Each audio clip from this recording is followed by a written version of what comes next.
या दोन्ही विषयावर ही पत्रपरिषद आहे.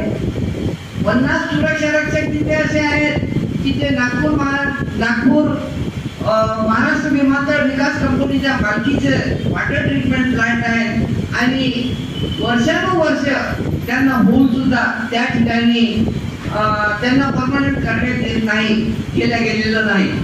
ही एक मागणी प्रलंबित आहे. ही मागणी सुद्धा शासनाने लवकरात लवकर सोडवावी अशी आमची ही मागणी आहे. याविषयी प्रमुख मागण्या ज्या आहेत, आम्ही या पूर्ण याचे डिटेल्स जे आहेत ते सर्व डिटेल्स या ठिकाणी दिलेले आहेत. एवढंच नाही तर हे जे प्रकरण आहे, महाराष्ट्र विमानतळ विकास कंपनी नागपूरच्या मालकीचे वॉटर ट्रीटमेंट प्लांट जे आहे हे